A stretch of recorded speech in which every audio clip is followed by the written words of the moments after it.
Es un día de análisis. Ya estuvimos con Flavia Torrealba, que es de Frente Amplio, analizando lo que ha ocurrido este día tan tremendamente noticioso. Y nos acompaña otro analista, Gonzalo Miller, que es bastante habitué con nosotros. Él es director del Centro de Políticas Públicas de la Universidad del Desarrollo. Y gracias, Gonzalo, por estar aquí con nosotros. Un honor, Matías, estar acá en Vía Pública. No, y un día de análisis político que es muy interesante darle mirada de amplitud, reflexión, porque tuvo en alguna entrevista, en algún artículo en el día que leí, hacia el paso hablaba de una crisis política, ¿no? Claro, del gobierno. Curiosamente nace de una buena noticia, ¿no? Yo creo que para muchos chilenos ayer fue una buena noticia la detención de Héctor Yaitul. Una buena noticia en términos por lo que reflejaba, ¿no? Se sacaba con la impunidad, el Ministerio Público toma una decisión, lo apoya la justicia porque es un juez el que valida esa investigación.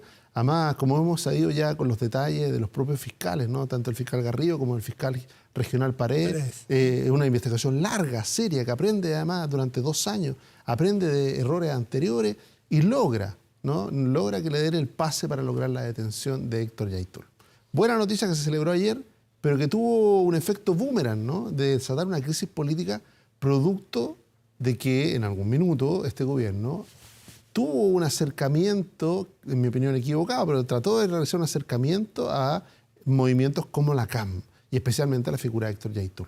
Tratar de entender, le hice la misma pregunta a Flavia, y porque alguien me la hizo hoy día en el día. Bueno, ¿y qué tiene de malo que una ministra que está a cargo de establecer los diálogos hable con el líder de una organización que sabemos sus características?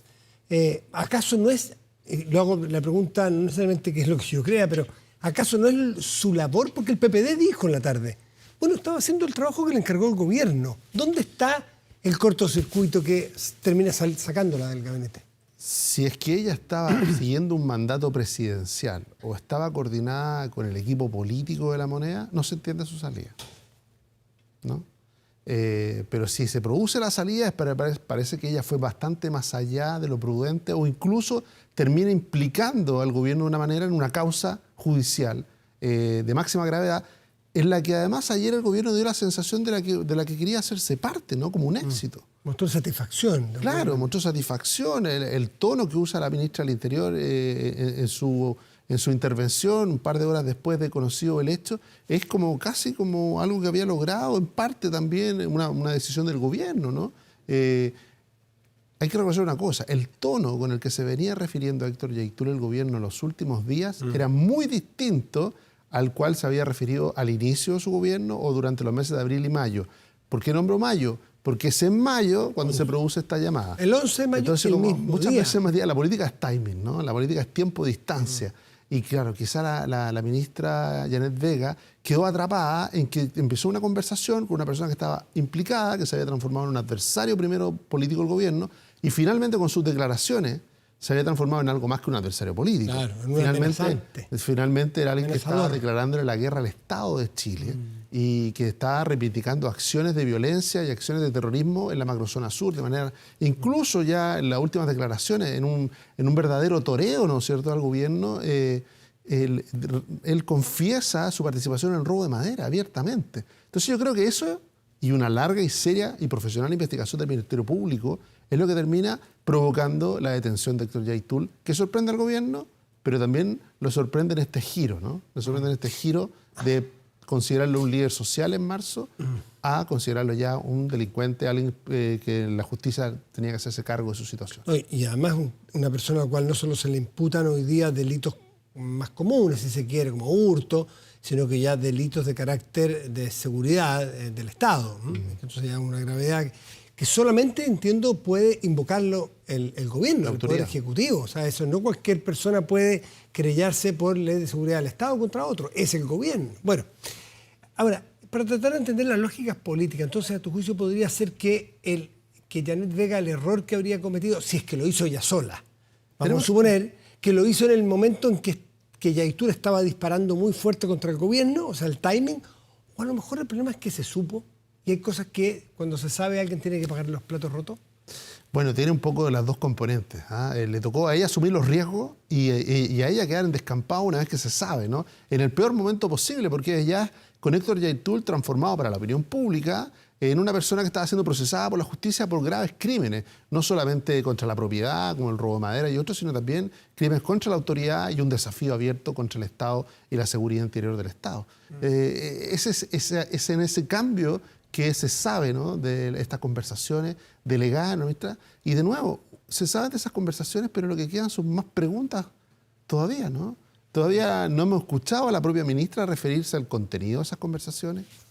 Yo recuerdo una entrevista de la propia ministra Vega donde ella habla de presos políticos mapuches, sí, claro, habla de Gualmapu, y cuando uno mira el timing de esas entrevistas es o simultáneo o posteriores a esta conversación o inicio de supuesta conversación. ¿Ah? Porque lo que sabemos es que hubo un acercamiento, no sabemos si se concretaron las conversaciones, qué diálogos sostuvieron, se llegaron a reunir. Recordemos que la ministra Vega también tenía a cargo el inicio de un diálogo abierto con todas las comunidades. Claro, que haya preferido o no se conoce diálogo con otros. Entonces, el único diálogo conocido es con Héctor Yaitul, que está hoy día puesto en cuestión por la justicia debido a la violencia y a los crímenes que cometió. Hasta donde entiendo, el gobierno del presidente Piñera también estableció vínculos conversaciones con Héctor Yaitul. Incluso entiendo que el entonces ministro de Desarrollo Social, Alfredo Moreno, se reunió con Héctor Yaitul. ¿Tienes tu información de eso y en qué marco fue? No, yo sé que me parece que durante el primer gobierno de Sebastián Piñera se produce un acercamiento con múltiples grupos y entre ellos también uno que consideraba a Héctor Yaitul. En ese momento, todo esto ¿no?, da en respecto de la gravedad de las situaciones y de las tipo de declaraciones y de la actitud también que se tienen, ¿no? Yo creo que la actitud que finalmente toma Héctor Yaitul respecto de este gobierno y respecto del Estado de Chile, no solo de este gobierno, ¿no? Recordemos que las palabras del propio Héctor Yaitul, él dice que hay un continuo entre el presidente Boric, el presidente Piñera y la presidenta Bachelet y él no ve ninguna diferencia. Y los agrede de manera muy dura, sí, ¿no? Y eso también lo que refleja que el gobierno fue cambiando su tono con respecto de él. Pero, de nuevo, muchas preguntas abiertas. La resistencia que notábamos en el gobierno mucho de no querellarse contra Héctor Yaitul, de no ampliar las querellas por seguridad interior del Estado, de no invocarlas, dice, bueno, hoy día dice, bueno, había una conversación, como no sabemos qué tan profunda era, tampoco vemos si esa conversación influyó o no en estas decisiones tomadas por la administración del presidente Gabriel. O sea, tú estás pensando que eventualmente habría que ver si hay correlación con esta insistencia. Yo creo que el principal interesado en establecer qué se conversó, cuánto se conversó y dónde es el propio gobierno. Porque toda esta especulación o estas dudas que se van cultivando, no olvidemos, el gobierno reacciona frente a una crisis política importante.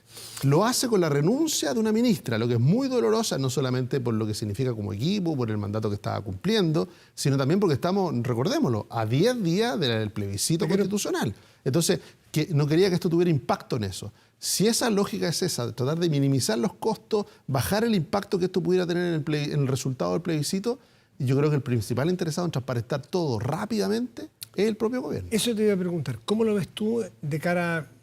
Quedan ya 9 días, estás contando que está terminando, 9 días para el plebiscito. ¿Cómo puede afectar, pueden, plural, afectar los hechos de ayer y de hoy? Es decir, de la detención de Yaitul y de la salida de la ministra Vega a las opciones apruebo y rechazo. Yo creo que podría llegar a tener un impacto, pero lo que hemos aprendido entre ayer y hoy día, Matías, es que las cosas cambian. Se produce un efecto boomerang. Lo que ayer el gobierno trataba de capitalizar se le transformó en una crisis política que le hizo daño al propio gobierno. Todas las encuestas te dicen que la evaluación del gobierno está amarrada, ¿no? Producto de, obviamente, la vocería que ha hecho el propio presidente y los ministros respecto a la opción del apruebo. Entonces, que hay un vínculo ahí. ¿Qué tanto la puede impactar? Eso queda ya más, lo vamos a conocer finalmente en la elección. Pero lo más relevante es que esto no es una crisis que haya terminado hoy día. Porque quedan dos elementos. Uno, conocer las declaraciones de la propia ministra Vega. Y dos, todavía no habla Héctor Yaitul, que también va a hablar. Recordemos, una conversación uno la puede conocer por una o por la otra parte. Sí, ¿no? Entonces, el propio gobierno, yo creo que, por eso no una recomendación, pero sí, cuando uno mira en términos de comunicación, los expertos en comunicación dicen, cuando usted enfrenta una crisis, trate de transparentar su situación rápidamente, para que no haya eventos nuevos, no haya nueva información que lo vuelva a complicar. O sea, si el gobierno quiere salir de esta crisis, lo que tiene que hacer es transparentar qué conversaciones tuvo, qué ministros supieron de esas conversaciones, porque también lo que resultaría extraño, o quizás sí justificaría la renuncia a la ministra, es que ella no le haya contado a nadie, ¿no? Resulta raro que una ministra de Desarrollo Social, que no es parte del comité político, en otros gobiernos los ministros de Desarrollo Social eran parte. En este se decidió que no lo fuera. ¿Cómo conversa? ¿Con quién conversaba en el equipo político? ¿Quién le daba el vamos a este tipo de conversaciones? ¿O ella sentía que tenía un mandato suficiente para no pedirle permiso a nadie? Insisto, el PPD, que es parte del gobierno, eso también hay que evaluarlo como diría un médico, cómo evoluciona la situación en la relación del PPD con el gobierno, porque el PPD ha dicho en horas de la tarde que al final era parte de las tareas que estaba cumpliendo, y las tareas como ministro son las que le encarga el gobierno. Jaime Quintana, que tiene más independencia y es un senador, dice que estaba cumpliendo lo que el gobierno le había encargado hacer. Sí, ¿Puede haber un quiebre? Yo creo que tiene un punto el PPD. Primero porque está resentido. Es la única ministra PPD y terminó fuera del gobierno. Además con un costo político no solo para el PPD, sino que para el propio gobierno. Pero resulta que ese mandato de diálogo, lo escuchamos todo porque fue público, no creo que haya incluido en ningún caso el acercamiento a grupos violentistas o a grupos que estaban siendo perseguidos por la justicia, ¿no? No escuché esa parte del mandato. No es lo mismo que yo te pida, oye, inicia una serie de diálogos, pero yo tendré que ver a quiénes priorizo, con quiénes me junto, o si me voy a juntar con alguien que puede ser políticamente complejo o que me puede exponer, tendré que pedirle permiso a alguien. No creo que una ministra lo haga por motu propio, Claro. ¿no? Ahora, hay que decir que Yaitul no estaba prófugo, no estaba siendo solicitado por la justicia en ese momento, ¿eh? ¿Estaba siendo investigado? Investigado, pero eso no tendríamos por qué saberlo. Si es que la Fiscalía o el Ministerio Público está haciendo una investigación. Tenía múltiples querellas en su contra. No había ningún requerimiento. No había ningún requerimiento respecto de su captura, ¿no? Claro. Ese se produjo ayer. Pero lo que sí era notorio era que estaba vinculado y además sus declaraciones, para muchos había discusión de que sus declaraciones, sobre todo las últimas dos, constituían en sí mismas delitos respecto a la seguridad interior del Estado. Seguridad interior del Estado que está siendo incluida por la Fiscalía como parte de los delitos cometidos. Bueno, por algo este gobierno decidió ampliar la querella en ese modo. ¿Cómo estás viendo tú, dejando punto aparte, cómo estás viendo tú las opciones no con encuesta porque no se puede, del rechazo y apruebo? ¿Cómo es el feeling? ¿Cómo has visto tú la evolución a 9 días de esas dos opciones? Yo creo que ya ambas campañas han delineado su estrategia con bastante claridad frente a la ciudadanía y en eso han entregado a través de la franja televisiva, de los distintos medios, todos los debates, ¿no? Yo creo que esta debe ser una de las elecciones donde los medios de comunicación le han abierto más espacio a la conversación política, ¿ah? No solamente en los formatos tradicionales, sino que en programas especiales. ¿Por qué? Porque obviamente como estamos debatiendo una nueva constitución o el borrador de una nueva constitución, hay mucho detalle, mucho que explicar, mucho contenido y también posiciones distintas respecto del mismo artículo, ¿no? Varias veces hemos visto en un programa donde se cita un artículo y tenemos una posición A y una posición Z, ¿no? Enfrentadas totalmente. Eso se reprodució obviamente en la campaña, así lo hemos visto en las franjas televisivas y todo. Yo creo que también esta es una de las campañas más largas del último tiempo. Hace mucho rato que no teníamos una campaña tan larga como esta. Porque esta no es una campaña que haya partido hace 30, ni hace 60 días, ¿no? Partió la discusión y la información a través de los medios y todo, ya desde el inicio de la propia convención, ¿no? Casi un año, más de un año. Entonces, cuando tú tomas una decisión y tienes mucha información, cuesta mucho cambiar de opinión. Cuando mirábamos los distintos sondeos, coinciden en varias cosas, pero una de las que coinciden, que para mí es relevante, es que casi el 90% de quienes quieren aprobar este nuevo texto están convencidos de hacerlo. Y quienes quieren rechazarlo, también la cobertura, es decir, su decisión la consideran como una decisión tomada y definitiva, más del 90%. O sea, el margen que quedó en el tramo final de la campaña, quizá inéditamente, es muy, muy escaso. ¿Cambia en algo el escenario político del 5 si es que los resultados son, primero lo más obvio, gane apruebo o rechazo? En lo político sabemos que lo formal sí, porque si gana el apruebo te rige una nueva constitución, pero en lo político y sobre todo en el gobierno, las conformaciones de equipo. Y después subyace esa pregunta que si es apretado o es muy amplio el margen. Por ejemplo, si gana el rechazo, que es lo que decían las últimas encuestas. Yo creo que si gana el apruebo es la decisión del presidente de retrasar el cambio de gabinete de manera general, ¿no? Tiene que ver con eso. Si gana el apruebo, tiene la opción de consolidar un equipo y hacer un cambio y un ajuste menor, más pequeño. Ese va a ser un efecto político del resultado, ¿no? No tiene que ver necesariamente con la nueva constitución, sino que va a ser un ajuste porque yo creo que él también tiene ya un diagnóstico de que hay ministros que no dieron el ancho, ministros que no lograron instalarse, a veces por temas de gestión o por temas de opinión pública.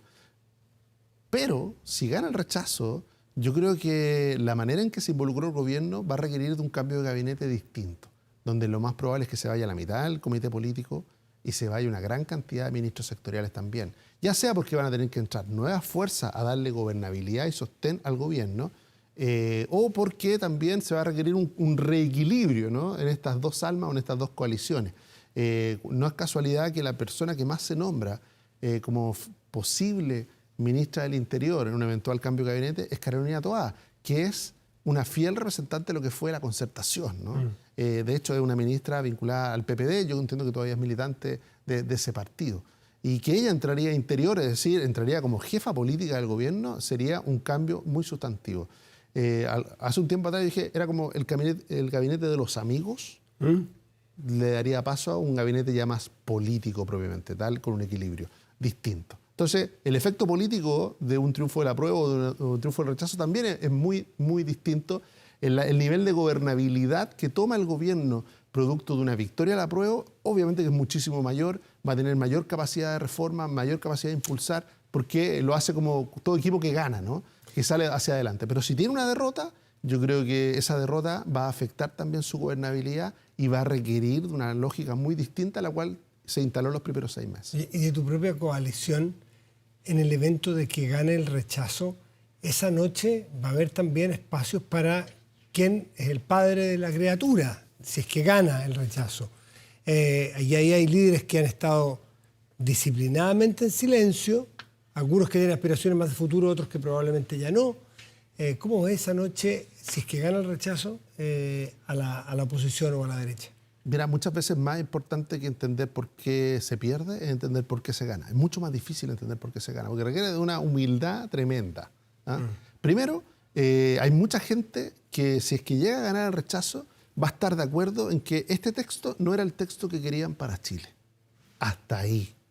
Cualquier otro cálculo es un cálculo que ya empieza a sobregirarse.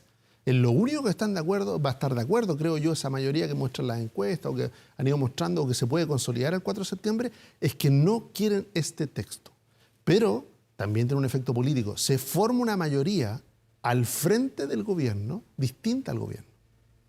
A 6 meses de instalar un si gana el gobierno. rechazo, ¿es una mayoría frente al gobierno? Porque No, ¿cuál es el hay un desafío? grupo de centro-izquierda que está votando lo mismo que la derecha, pero que no son parte de la derecha y no está en contra del gobierno. Es frente a un texto. Por eso partí diciendo, lo requiere esa humildad de reconocer de que lo único que tienen en común todas las figuras y la gran mayoría de chilenos que está por el rechazo, lo que tienen en común es que no les gusta el texto propuesto. Solo eso. Y también rechazan profundamente a la Convención Constitucional y sus resultados.